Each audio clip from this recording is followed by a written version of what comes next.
I'm in Salad and I saw Superman 2. It is directed by Richard Lester. It is written by Mario Puzo. And if you haven't seen this movie, I will spoil it for you. This movie starts and we're seeing some Kryptons being encapsulated in some sort of crystal for breaking a crystal in half. I mean, that's what the beginning of the movie is telling me, that this is the big crime that they did. I know that these are the worst criminals on Krypton, so this is like the final straw, but I just find it really funny that they're just breaking a crystal and then you got, you're gonna get sent into space, you're gonna be crystallized forever. Got him, right? And then of course, we go to Earth and Superman's there. Oh my goodness, you know, I really love the relationship between Clark Kent and also Lois. Yes, it took me a second to remember her name. They have a beautiful relationship. It's more like co-worker-y at this point, right? But I do like the smarts on Lois. They have a little thing to do together. They have a little investigation to do. There's this Perry statue, what is it called? Oh man, what is it called? This tall one, the Perry statue, the Eiffel Tower. They want to blow up the Eiffel Tower, right? And I'm like, dude, what does this have, why? Why do you want to blow it up? These terrorists are setting this bomb on this elevator, and I'm like, okay, well, I hope, first of all, that the elevator isn't on the ground when it explodes, or else a bunch of people are going to die. And immediately I'm like, oh, this is some terrible situation.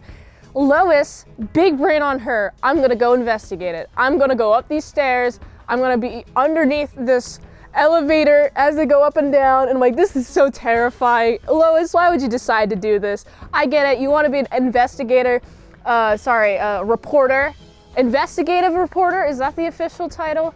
She wants to be an investigative reporter, and she is the best reporter ever at this particular journalist place. And I like it. I like her initiative, but also she gets herself in a really bad situation. And the only way to get out of this really bad situation is to have Clark Kent just be like, where do we she at? It's time for me to transform into Superman. And then he flies all across the country, all across the waters, all across the world, all across into the France where she's at. And then also I should mention the elevator cable snaps with the bombs. I'm like, oh my goodness, she's gonna blow up. And it almost hits the ground, but luckily Superman be like, I got you, Lois. Drops Lois off, and he has to throw the elevator up into the air, and then it goes throughout space, and poof, kabooms. And this unleashes these Krypton dudes encapsulated in some sort of crystal. A crystal? Crystal, yes. They're in the crystal and they shatter and now they're free. And I'm like, oh no, Superman didn't know he did that. Lex Luthor has the big old brains. I like how he's escaping out of prison. The guards, so bad at their jobs. They have a light going and the light guy is just watching TV. I'm like, dude, oh, you're so bad. Anyway, Lex Luthor escapes. Pretty neat. But also, I should mention that Lex Luthor is like, oh man, Superman, I wonder what I can do to get against Superman. I wonder, I've had a little bit of a theory. I wonder where his home base is. And he figures out the Fortress of Solitude, and so he goes to the Fortress of Solitude. He just keeps going north, and it makes me wonder, where exactly is the Fortress of Solitude? Is it at the Arctic Circle? Is it like at the very direct North Pole? Or is it somewhere in Canada somewhere? I don't know how far north that Lex Luthor had to go, but he had to go so far. It's 2 days travel. I'm like, on sled? That's a little weird. I feel like it'd be a little bit longer to go to the North Pole from somewhere not super cold and snowy like New York. Well, not in this time of the year anyway. I do really like Clark and Lois go to Niagara Falls. There's a kid who is really dumb. It falls off of the rail because he's on the other side of the rail where all the waters is, and he lets go by accident. and Superman has to save him. And Lois is like, huh, Clark, you weren't there. I have a theory. I'm gonna bet my life on it. And then she follows off with the Niagara Falls. I'm like, bro, oh my goodness. Clark Kent has to decide not to show his secret identity to her. But he does. Eventually, later on in the movie. But I get he doesn't want to do it just in front of a bunch of people. He does laser an eye, he does use his eye lasers to laser a branch, and then she's able to be saved, and then she gets into a nice, chiller part of the Niagara Falls. Is it a river?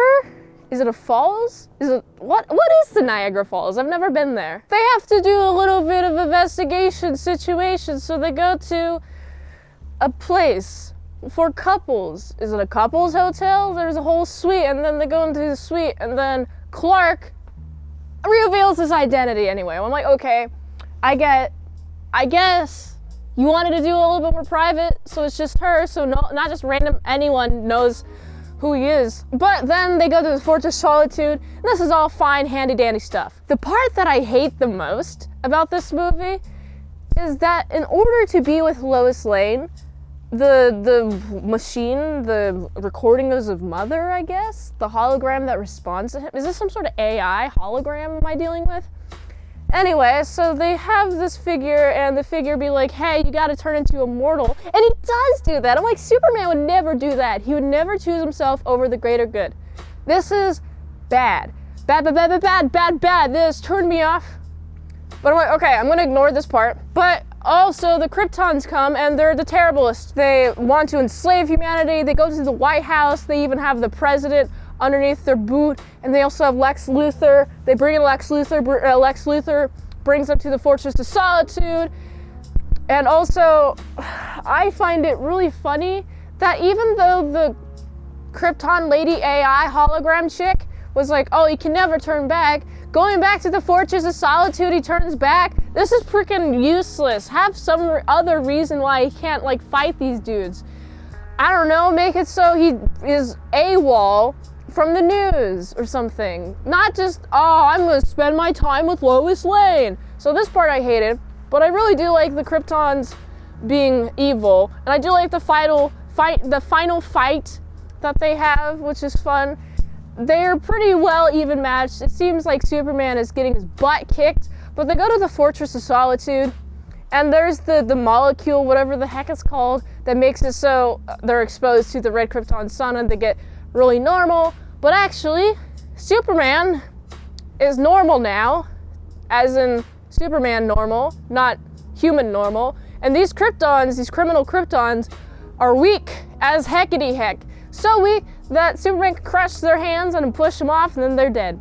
And I'm like, you can still be with Lois Lane, you just have to do your duties first. And I do like the very end of this movie also touches on this a little bit, where it's like, oh, well, actually, I want to be with you, but I know it's selfish. More people need help than me, just emotionally. And I'm like, I don't necessarily think it's a good idea for you to be with Superman, but you do you, girl. He needs some sort of partner, you need some sort of partner. It'd be good. He's the type of man that he do be, which is nice. I like this movie. There's some parts that I found to be annoying and wrong, but whatever. The end is fine. The end is fine. The battle with the Kryptons is fine. Other than that, it's a pretty alright movie. It's definitely not as good as the first Superman movie, but it's not terrible. I like the acting. I like the set pieces, especially I love the Fortress of Solitude. I love the scene in which we have the Kryptons breaking all the glass in the newspaper place. They're, where's Superman? And then Superman appears, I'm here. And I was like, oh wow, I can't believe it. He's here to battle them. And this is a quaint movie. I think by the last 10 minutes, I got really bored. I'm like, I get it, but I do appreciate looking at these two people, at the relationship, what the relationship is like with Superman, so I liked that a lot. I love Lois Lane's brain. She has a big brain in this movie. And of course she would guess who Superman is. She's the best journalist ever. She's willing to risk her life to get some coverage on the freaking terrorists about to blow up the Eiffel Tower. And I just find it fun. This is a fun movie to watch. I think I'd give this movie a solid 6.9 out of 10. If you like this review, watch another one. The algorithm really likes that. If you want a fast track movie review, you can do that for $20 deals at patreon.com/ASEPresents. And if you'd like to help support the daily grind of all them daily movie reviews, go to this link tree, find the way you can help support the daily grind of all them daily movie reviews. So I can go here. And until next time, I've been Salad Saw. I'll see you later, my salad croutons and bacon bits.